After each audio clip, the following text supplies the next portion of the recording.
grew up in a very musical home. I'm Filipino, so there's always karaoke, there's always music. I also have an older sister who kind of exposed me to hip hop and R&B. Sharing a room with her, I was listening to like Wu-Tang at like when I was like 5. So I think I started off with very like Western music. And then from there, I kind of just like found my own path. And it was like 2011, 2012. I used to live in Cornwall in England.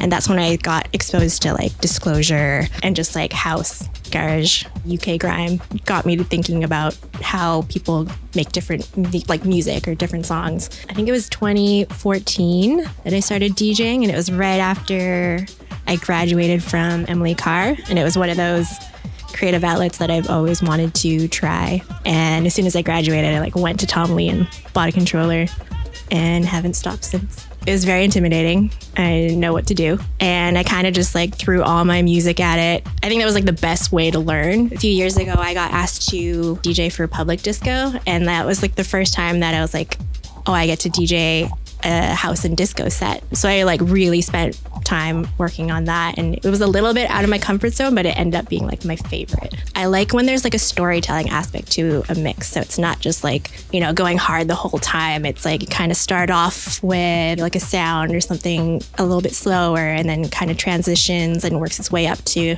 like, you know, like the dancier hits, and then maybe it hits like a dip again. I really like when there's like peaks and valleys to a mix. I feel like I'm a planner when it comes to DJing. Like I don't know if you see my little notebook, but it has everything from all my cues, and then I write, you know, which cues go together, how many times I have to loop. I think that's how I taught myself how to DJ, was learning how to set all my cues, loop where I can so that it can transition to the next song. I'm trying to stay away from that, or trying to like evolve from it, 'cause like having a little notebook with like all my notes, I feel kind of nerdy. Sometimes I'll take those mixes and like deconstruct them for like another mix. Like, okay, I know these 3 songs work well together. Can they fit into, you know, a different puzzle? Almost like a Tetris. Like, yeah.